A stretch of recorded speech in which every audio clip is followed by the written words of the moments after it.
Assalamualaikum warahmatullahi wabarakatuh. Halo semuanya, perkenalkan nama saya Ferry Unaga Zakaria dari kelas 10-6, absen 10. Di video kali ini, saya bersama partner saya. Halo semua, perkenalkan saya Ahmad Rafizan dari absen 01. Kira-kira di video kali ini kita akan membahas apa ya? Jadi nih, kebetulan kita mau ngomongin tentang sejarah mengenai kerajaan Islam di Indonesia. Dan kebetulan kita memikirkan salah satu kerajaan nih, yaitu Kerajaan Demak. Kalau dipikir-pikir nih, Kerajaan Demak tuh kerajaan macam apa sih? Well, daripada kepo sampai sekarat, yuk kita bahas tentang Kerajaan Demak. Tanpa berlama-lama, yuk bahas.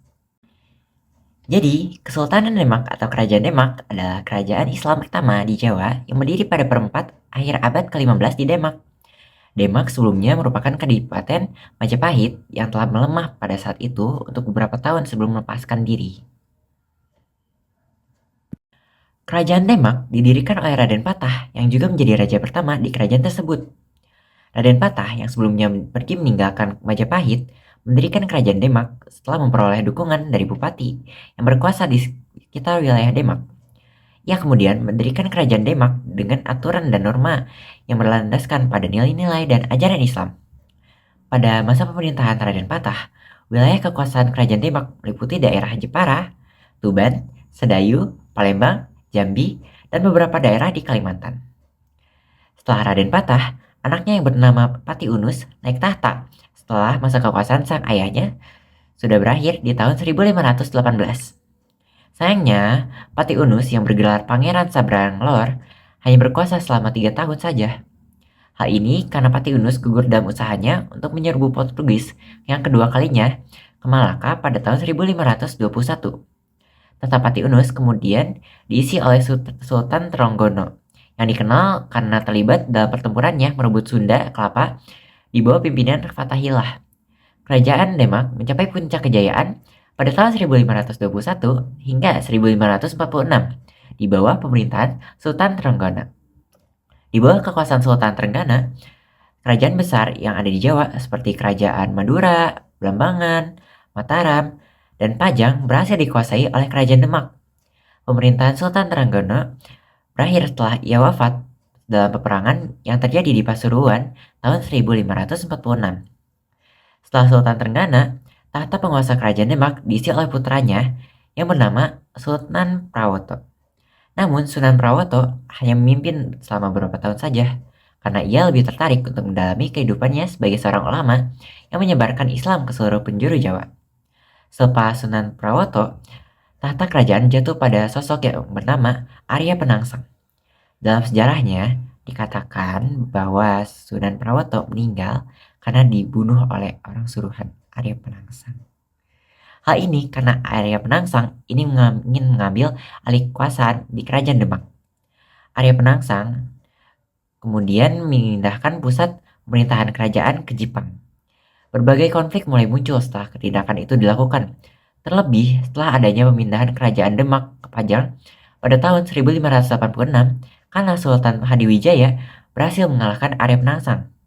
Pada masa itu pula, kerajaan Demak berakhir atau runtuh dan jatuh ke tangan Sultan Hadiwijaya atau Jaka Tingkir, pendiri kerajaan Pajang. Selanjutnya yaitu penyebab runtuhnya kerajaan Demak. Runtuhnya kerajaan Demak disebabkan oleh beberapa alasan, antara lain yang pertama yaitu sengketa kekuasaan. Sengketa kekuasaan terjadi karena Raden Patah diketahui mempunyai banyak anak laki-laki, tetapi berasal dari ibu yang berbeda-beda. Hal ini bertambah rumit pastinya setelah Adipati Unus meninggal tanpa memiliki keturunan anak laki-laki. Yang kedua yaitu perang saudara. Perang saudara terjadi karena perebutan tahta antara dua putra Raden Patah, yaitu Pangeran Surowiyoto, Sekar Sedalepen, dengan Sultan Trenggana. Hal ini terjadi karena Sedalepen yang merupakan putra tertua dari sang raja, tapi ia lahir dari istri ketiga. Sementara Sultan Trenggana yang lebih muda lahir dari istri yang pertama.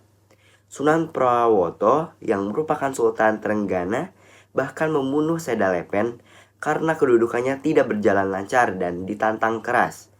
Sementara Arya Penangsang yaitu putra dari Sekar Sedalepen, membalaskan dendam ayahnya dengan membunuh Sunan Prawoto, sekeluarganya dan merebut posisi Raja Demak yang kelima. Namun ulahnya membunuh pemimpin Jepara yaitu Pangeran Hadiri kemudian membuat para adipati termasuk Jaka Tingkir memusuhinya. Nah, selanjutnya ada beberapa peninggalan kerajaan Demak yang masih dapat ditemukan dan menjadi sumber sejarah loh. Yang pertama ada peninggalan Masjid Agung Demak. Masjid Agung Demak yang diperkirakan didirikan pada tahun 1479 Masehi adalah bangunan bersejarah yang terletak di Desa Kauman, Kecamatan Demak Kota. Peninggalan yang kedua yaitu Soko Tatal. Soko Tatal adalah tiang penyaga yang terbuat dari potongan kayu sisa pembuatan dari Soko Guru. Soko Guru sendiri merupakan 3 buah tiang yang menyangga Masjid Agung Demak. Peninggalan yang ketiga yaitu situs kolam wudhu atau biasa disebut dengan Pawasentren. Situs kolam wudhu atau Pawasentren merupakan tempat berwudhu untuk jemaah perempuan di Masjid Agung Demak. Situs kolam wudhu ini memiliki dinding yang sangat indah dengan ukiran berupa motif Majapahitan atau dinamakan dengan Maksurah. Dan peninggalan yang terakhir yaitu Makam Raja-Raja Demak.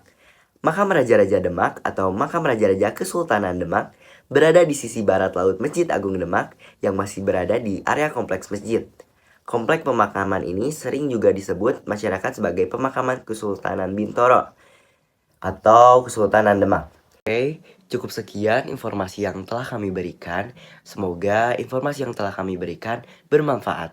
Wassalamualaikum warahmatullahi wabarakatuh.